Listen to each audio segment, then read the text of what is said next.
funcionario me dijo que cuando lo designaron le dieron el decreto y con el decreto se quedó en la puerta de la Casa de Gobierno esperando que le dieran toda la estructura. No sé si ese habrá sido el caso del doctor Julio de Olazábal. ¿Cómo le va, Julio? Gracias por atender, por estar aquí esta noche. ¿Cómo le va? Bueno. Bien, bien. No fue exactamente así. Por lo menos yo no lo viví así porque como yo ya había participado en el proceso previo de creación, de redacción del código, de preparación, yo ya sabía que faltaba toda la estructura. Por otra parte, quizás ustedes recuerden que entre la aprobación del código y la puesta en funcionamiento pasaron años en los que no se sabía qué era lo que iba a ocurrir con esto. Y yo también en eso anduve dando vueltas, o sea que yo sabía la situación en la que estaba. El problema para mí fue, y yo creo, por lo menos lo suelo decir, el momento más difícil que a mí me tocó vivir, ya habiendo sido nombrado fiscal general, porque se nombraron las autoridades principales, que era el fiscal general y los fiscales regionales, pero no se ponía en funcionamiento el sistema, lo cual era casi una contradicción, haber nombrado 5 personas y no ponernos en funcionamiento. Y un día el gobernador de la provincia, en aquel momento el doctor Bonfatti, llama a una reunión en la cual estaba la Corte Suprema de Justicia y me habían convocado a mí, y me acuerdo que nos dice, bueno, hay que tomar una decisión. ¿Se pone en marcha el sistema o no se pone en marcha? Y la Corte dice, y bueno, mire, el que tiene que decidir es Julio. Dijo, el que tiene que decidir es Julio porque él es el jefe de los fiscales. Bueno, yo me acuerdo que pedí un cuarto intermedio, hablé con el gobernador y le dije, bueno, yo estoy de acuerdo, pero me tienen que nombrar a todos los fiscales 3 meses antes. Y me dijo que sí, y lo cumplió. Esta reunión fue el 23 de septiembre, lo digo porque acabo de revisar las actas que uno va guardando, 23 de septiembre del 13, y se nombró a los fiscales. Y entonces, no largamos con la estructura ideal, no, ni por lejos. Pero largamos con una estructura que por lo menos nos permitía avanzar, porque si no se estaba ya corriendo el riesgo de que todo fracasara. En la República Argentina habían fracasado otros códigos, en la propia provincia de Santa Fe habían fracasado otros códigos. Y había que hacer una patriada y largar, sin tener la pretensión de equipararlo, ¿no es cierto?, de equipararme ni equiparar la gesta, pero muchos recordamos aquella frase de San Martín, cuando a San Martín, hablando del cruce de los Andes, de la necesidad de libertad, cuando dijo, vivamos en pelotas, pero tengamos libertad. Y acá había que hacer eso, ¿no? Si seguíamos esperando a tener todo lo que nosotros queríamos, todo lo que yo quería, podíamos fracasar. Nos pusimos en marcha.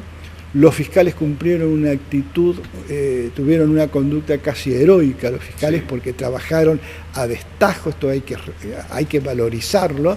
Creo que eso todavía no se alcanza a visualizar. No, se entiende no. En el ambiente, pero no en la gente. Y la cosa se fue armando.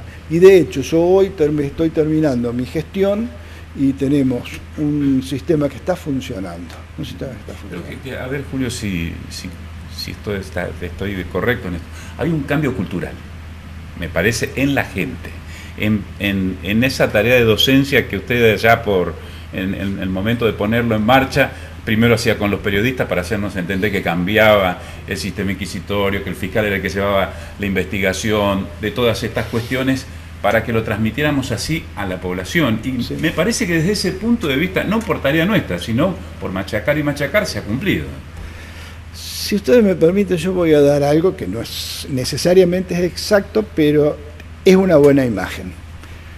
Cuando nosotros íbamos a la escuela primaria o a la preescolar o al jardín de infantes, según la edad de cada uno, las señoritas, como le decíamos entonces, nos enseñaban aquella imagen de que estaba reunido el Cabildo de Mayo, el 25 de mayo de el Cabildo de Buenos Aires, el 25 de mayo de 1810, y afuera estaba el pueblo gritando, el pueblo quiere saber de qué se trata.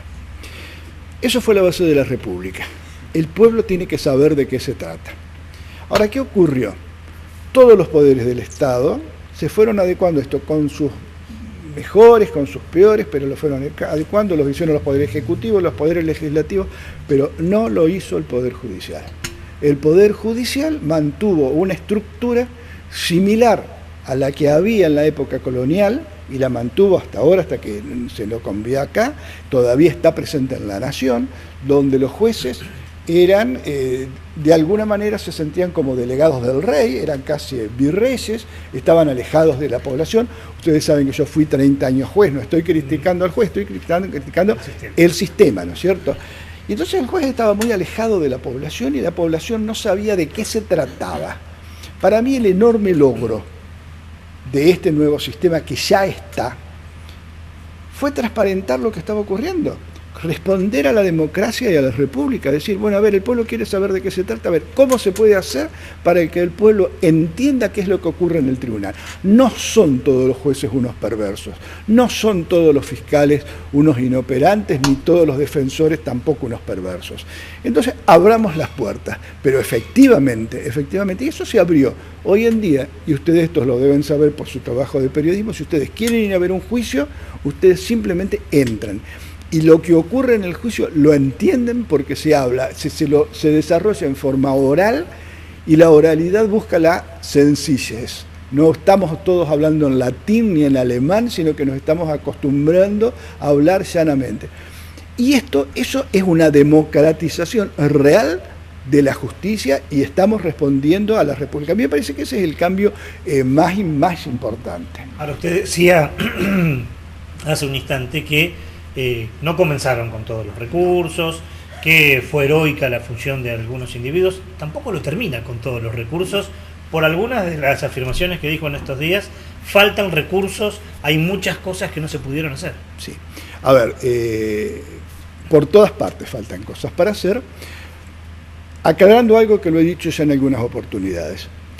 La gente que está en el derecho y la gente que cree en la justicia vive en un sino permanente. ¿Por qué?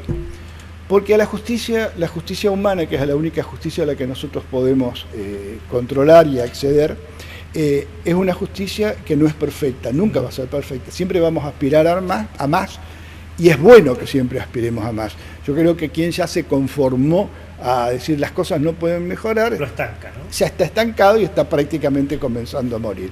Entonces, nunca vamos a poder decir estamos satisfechos con una forma de realización de justicia. Ustedes quizás me han oído hace poco en otras oportunidades que yo he dicho, mientras haya una víctima que esté pidiendo justicia, yo no voy a estar satisfecho. Y es entendible porque una persona que me está pidiendo justicia y no se le está pudiendo dar. Siempre va a haber una insatisfacción. Yo creo que el que está en la justicia tiene que ser un insatisfecho porque siempre tiene que pretender más. Ahora, dentro de esa relatividad con la que nosotros nos podemos manejar, ha habido cambios profundos. A ver, un déficit, vos me preguntabas por un déficit. Yo he querido crear, y lo había prometido, he querido crear fiscalías especiales destinadas a controlar lo que ocurre con la policía. He manifestado que quiero crear fiscalías especiales dedicadas al gran delito, al delito económico. Bueno, no lo he podido hacer, pese a que he dictado todos los reglamentos internos, no he tenido los recursos humanos necesarios como para nombrar esos fiscales. ¿Por qué? Porque alguien me dirá, pero te han nombrado 40 fiscales, están por gestionar otros tantos. Claro, pero las urgencias son tantas que si alguien me dice, bueno, Julio, pero en tal barrio están matando tantas personas, uno tiene que decir, bueno, atendamos eso, es la urgencia. Pero cuando usted habla de no haber podido crear un equipo que investigue los delitos, grandes delitos económicos, sí, estamos en el campo de la suposición. Sí. ¿Supone que es por falta de recursos o por falta de voluntad política? Yo creo que es falta de recursos porque cuando yo pedía la creación de los cargos, yo no decía que necesariamente era una fiscalía especializada en tal tema. Yo decía, necesito estos recursos. Era que se creaban, eran necesidades casi ilimitadas para recursos limitados. En la legislatura se me decía, creamos estos cargos, y no alcanzaban, y yo tenía que optar, y siempre la vida humana es el valor más importante.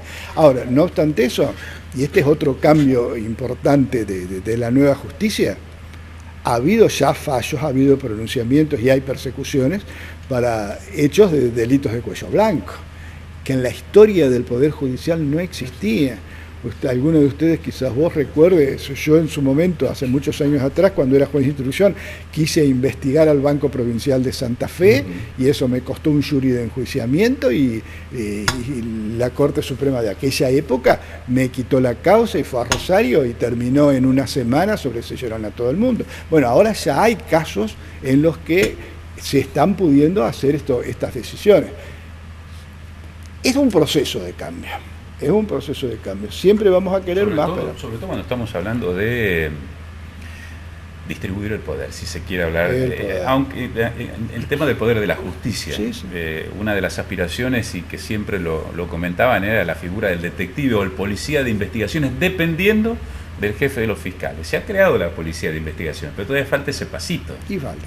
Bueno, miren, mis últimos esfuerzos, yo los centré en la creación de un organismo de investigaciones, porque yo ni siquiera quería que se llamara policía de investigaciones, porque para mí la policía tiene que estar para prevenir la comisión del delito. La principal función de la policía es el orden. La justicia es otra cosa. La justicia es tratar de restaurar, en todo el caso, el orden, pero un orden ya que se quebró. Es decir, son esencialmente distintas.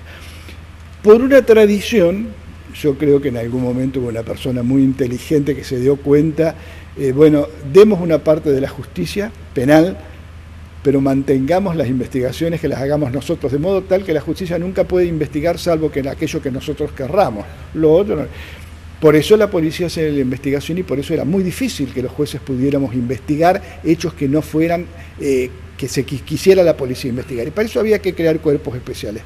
Bueno, no se podían crear cuerpos totalmente nuevos, pero se llegó a un acuerdo con el Ministerio de Seguridad, ya en la época de Lamberto, y se ha creado una policía de investigaciones que depende de la Fiscalía.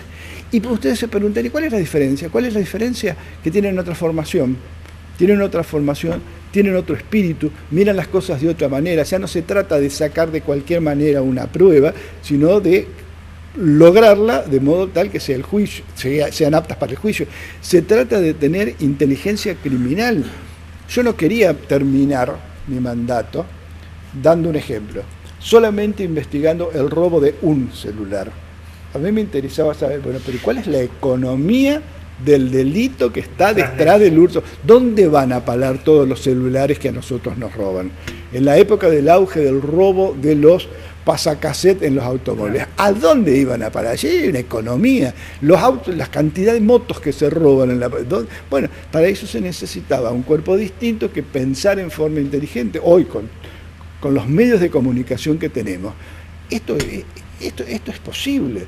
A ver, una vez a mi propia esposa la robaron en la puerta de casa, y un hijo mío, casi un adolescente, le dijo, no, quédate tranquila, mamá, yo les cargué tal sistema, tal aplicación, si se sacan fotos van a aparecer, y lo hicieron y estaban. Ahora, es una forma distinta de investigar. Para eso había que crear este nuevo cuerpo, y está creado.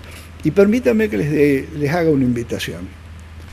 Vean de ir a Rosario a ver el laboratorio forense que inauguramos hace 2 semanas atrás, y acá en Santa Fe, en el ex Liceo Militar. Yo lo quería inaugurarlo, hoy no llegamos. Vayan a ver la calidad de los equipos que tenemos allí para investigar. De modo tal que no solamente haya profesionalización en la investigación, no puede ser que en la Argentina tengamos otro caso Nisman, donde todos vimos por televisión cómo se pisoteaban, más allá de quién fue el autor o qué fue lo que ocurrió. El caso Nisman es el más reciente. Pero la tragedia del APA eran los periodistas pisando el escenario de la escena del delito. Eso no puede, los chicos que ven televisión dicen, pero papá, no hay que tender una línea para que nadie pueda cruzar. Los chicos no lo dicen. Bueno, eso no puede ser, pero para eso hay que tener ahí un cuerpo especializado en levantamiento del lugar del hecho. Ahora, también, si aparecen rastros en alguna persona, hay que tener equipos para lograr determinar. Ahora los tenemos. Ahora tenemos que aprender a utilizarlos, pero las bases ya están echadas. Si lo llevo a 6 años atrás, sí, en los orígenes, en la génesis, sí, ¿pensaba que en 6 años se iba a dar esta modificación? No, honestamente no. Nunca creí pese al empeño que yo tenía y a que tenía claridad en cuanto a qué era lo que teníamos que lograr, nunca creí que durante mi primera gestión iba a poder poner en marcha el organismo de investigaciones. Yo creí que íbamos a poder modificar las formas del juicio, pero que lo otro iba a demorar más. Felizmente pudimos hacerlo y quedó, y estoy seguro que eso, las formas del juicio ya han cambiado. Yo no creo que sea posible en la población actual, en la provincia de Santa Fe y en la Argentina actual, retroceder a épocas del secretismo. Creo que ya la población no soportaría que se le cerraran las puertas y que no pudieran saber. Yo creo que eso ya no se vuelve. Pero había que cambiar además la sustancia de la investigación, que si sean buenas investigaciones, que no estar oyendo a las víctimas cuando vienen y me dicen, doctor, fueron y me decían que no había huellas, fueron y... No, eso no puede ser hoy en día. En el mundo no ocurre y eso lo estamos cambiando.